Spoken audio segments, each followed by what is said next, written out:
Boa noite a todos, sejam muito bem-vindos a mais um Evangelho online pelo Centro Espírita Capitão Vendramin da Instituição de Amparo Arca de Noé. Lembrando que as nossas reuniões públicas são os domingos das 19 às 20 horas. Temos também evangelização infantil, temos passe de cura, atendimento fraterno. Aqueles que tiverem interesse em conhecer essas atividades podem comparecer lá no centro e pedir mais informações da recepção. Antes de darmos início à mensagem de hoje, vamos elevar os nossos pensamentos a Deus, aos Espíritos de Luz, Dr. Bezerra de Menezes e sua equipe, pedindo que nos ampare, que nos proteja, a todos os nossos irmãos encarnados e encarnados para mais uma semana, mais um dia, com muita luz e paz para todos, que assim seja. A mensagem de hoje está no Evangelho segundo o Espiritismo, no capítulo 24, não coloqueis a candeia sobre o alqueire, é o título do capítulo.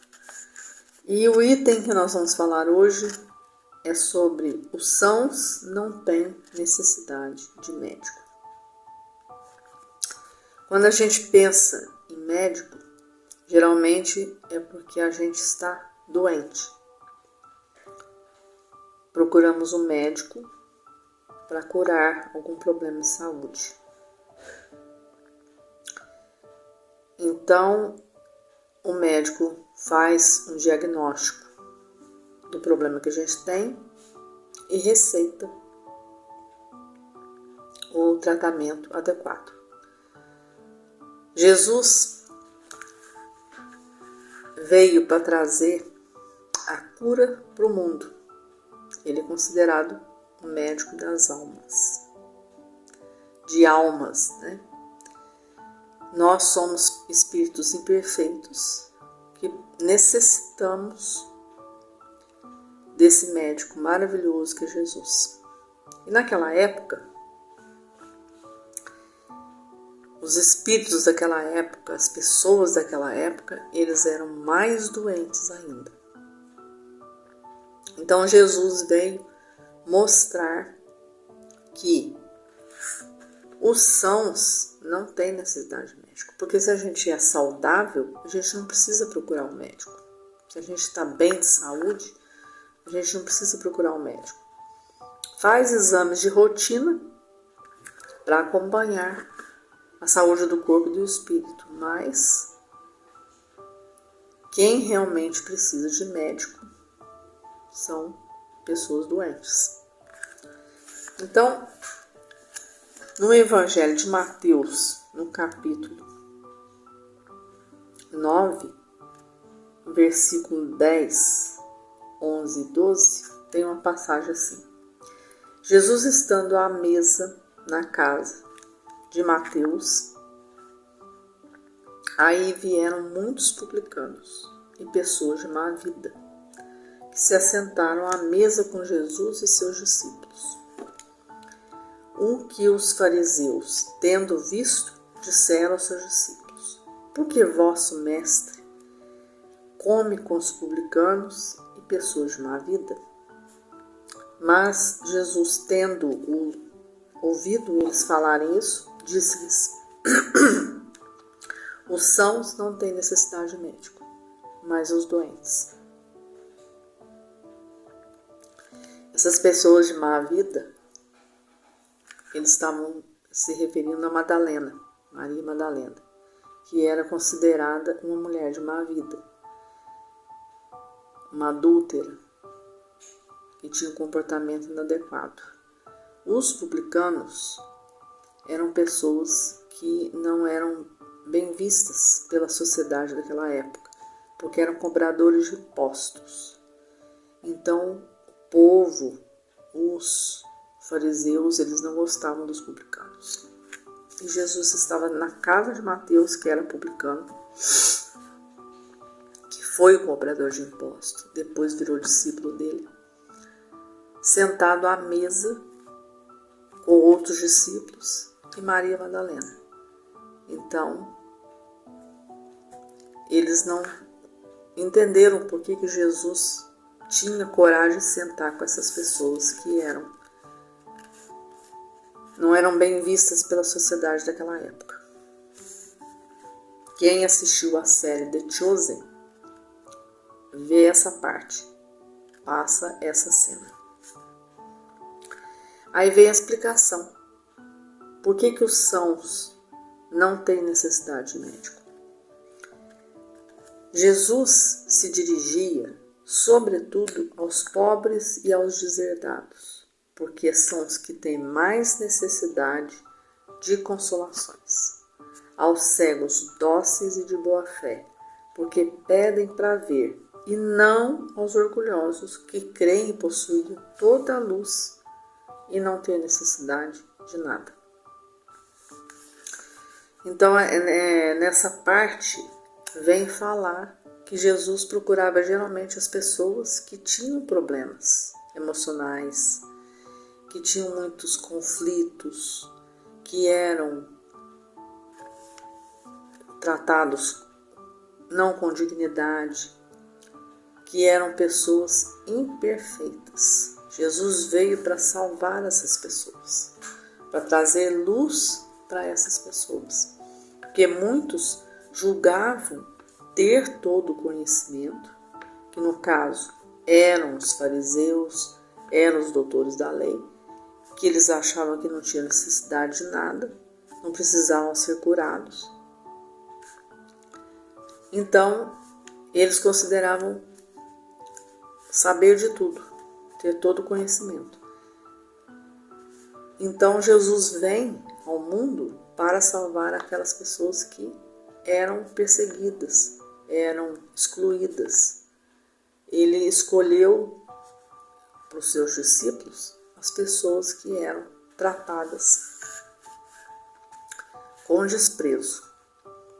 E ele salvava, ele amparava as pessoas que tinham mais problemas, que eram os deserdados, os pobres, os cegos que não podiam ver mesmo. Jesus trazia luz para a vida deles. E essa parte que fala, os orgulhosos que creem possuem toda a luz e não têm necessidade de nada, no Espiritismo vem a explicação que se refere à mediunidade.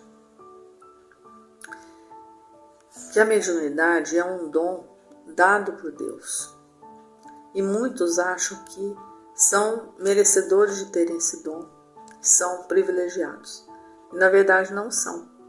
Isso é uma missão que tem que ser muito bem trabalhada. Então quem usa a sua mediunidade de uma forma errada é um cego que não quer ver. Então essas palavras, os orgulhosos que creem possuir toda a luz, se refere à mediunidade. Porque eram consideradas que pessoas indignas e capazes de fazer mau uso dela, a mediunidade seria concedida. Uma faculdade tão preciosa deveria ser atributo exclusivo dos mais merecedores. Então, dizendo que para ser médium você tinha que ser merecedor daquilo. Por quê? Porque a mediunidade é um dom que tem que ser trabalhado para o bem e de forma gratuita. Tem muita gente que faz mau uso da mediunidade. A mediunidade se prende a uma disposição orgânica da qual todo homem pode estar dotado, ou seja, todo mundo é médium, como de ver, de ouvir, de falar. Não há uma da qual o homem, em virtude do seu livre-arbítrio, não possa abusar. E se Deus não houvesse concedido a palavra, por exemplo, senão aos que são incapazes de dizer coisas más, haveria mais mudos que falantes. Deus deu ao homem as faculdades, o raciocínio, a inteligência, e os deixa livres para usá-las, mas pune sempre aquilo que delas abusa. Então, quando a pessoa tem a mediunidade aflorada, o dom de ouvir, de falar, de escrever, e usa de uma forma errada, ele é punido pela espiritualidade. Essa punição não significa que ele vai perder a mediunidade, mas ele deixa de ter o auxílio dos bons espíritos e passa a ser um fantoche na mão de espíritos que não são de luz. Então, a mediunidade é uma coisa muito séria que tem que ser trabalhada para o bem. Assim como o raciocínio, a inteligência, a nossa capacidade de auxiliar as pessoas, de auxiliar o mundo, tem que ser usado de uma forma correta, para o bem, para o desenvolvimento do planeta, para a evolução do planeta e para a evolução do nosso espírito. Quando a gente abusa do nosso livre-arbítrio, faz escolhas erradas, a gente paga um preço muito alto. Se o poder de se comunicar com os espíritos não fosse dado, senão aos mais dignos, qual aquele que ousaria pretendê-lo? Onde estaria, aliás, o limite da dignidade e da indignidade? A mediunidade é dada sem distinção, a fim de que os espíritos possam levar a luz em todas as fileiras, em todas as classes da sociedade, ao pobre como ao rico, aos sábios para os fortalecer no bem, aos viciosos para os corrigir. Esses últimos não são os doentes que têm necessidade de médico? Porque Deus, que não quer a morte do pecador, o privaria do socorro que pode tirá-lo do lamaçal. Os bons espíritos vêm, pois, ajudá-lo, e seus conselhos que ele recebe diretamente são de natureza a impressioná-lo mais vivamente do que se os recebesse por outros caminhos. Deus, em sua bondade, para lhe poupar o trabalho de procurar a luz, ao longe, lhe coloca na mão. Não é bem mais culpado se não a considerar? Poderá se desculpar por ignorância, quando terá escrito ele mesmo, visto com seus olhos, ouvido com seus ouvidos e pronunciado com sua boca a sua própria condenação? Se não aproveita, é então que é punido com a perda ou desmoralização de sua faculdade, da qual os maus espíritos se apoderam para obsediá-lo e enganá-lo, sem prejuízo das aflições reais com que Deus atinge seus servidores indignos e os corações endurecidos pelo orgulho e pelo egoísmo. Então foi o que eu acabei de falar.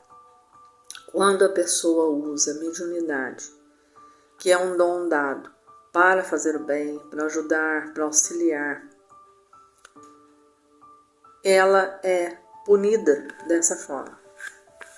A mediunidade continua ali, mas ela não é auxiliada pelos bons espíritos. Ela recebe uma pseudo-ajuda de espíritos levianos, zombeteiros, brincalhões, que levam ela a cometer erros sem que ela perceba. E isso vai prejudicando cada vez mais a sua evolução. A mediunidade não implica necessariamente em intercâmbio habitual com os espíritos superiores. É simplesmente uma aptidão para servir de instrumento mais ou menos flexível aos espíritos em geral. O bom médium não é, pois, aquele que se comunica facilmente, mas aquele que é simpático aos bons espíritos e não é assistido senão por eles. É neste sentido somente que a excelência das qualidades morais tem tanto poder sobre a mediunidade. Então essa mensagem vem dizer para a gente que Jesus procurou as pessoas que necessitavam dessa luz, a luz para enxergar a verdade, a clareza das coisas, o reino de Deus. Jesus veio salvar aquelas pessoas que eram injustiçadas, perseguidas, caluniadas. E nós, muitas vezes, não queremos enxergar a verdade. Nós nos consideramos curados de todo o mal que nós já fizemos. E não é bem assim. Estamos aqui tendo a oportunidade de nos tratarmos. Estar encarnado no planeta Terra, aproveitar essa transformação que o planeta vem sofrendo, é uma oportunidade de fazer um tratamento muito bom para a evolução do nosso espírito, para nos melhorarmos como pessoas e podermos habitar mundos melhores. Então, quando Jesus fala que os sãos não têm necessidade de médico, é que esses já encontraram o caminho verdadeiro. E nós ainda precisamos do médico de almas, que é o Mestre Jesus. Nós ainda precisamos aprender muito, evoluir, e estamos aqui para isso. Fazer das oportunidades que Deus dá para a gente um caminho melhor. Termos bons pensamentos, bons sentimentos, ajudar quem precisa, da forma que melhor convier. Não podemos fazer diretamente? Façamos através de boas orações, de bons pensamentos, bons sentimentos para os mais necessitados. Essa era a mensagem que tínhamos para hoje. Que nós possamos refletir sobre tudo isso que tem no Evangelho, que é uma bússola que nos leva a caminhos melhores. Que possamos refletir sobre essas passagens de Jesus que vem nos transmitir muitos ensinamentos. Os sãos não têm necessidade de médico. Nós ainda estamos doentes. Nós ainda estamos precisando cada vez mais da presença de Jesus em nossas vidas. Então, que nós possamos fazer por onde com os ensinamentos que o Mestre nos deixou. Que todos tenham uma boa semana, um bom início de mês e sejam abençoados e amparados pelo amor de Jesus e de Deus nosso Pai. Todos os nossos irmãos encarnados e encarnados. Até a próxima, muito obrigada.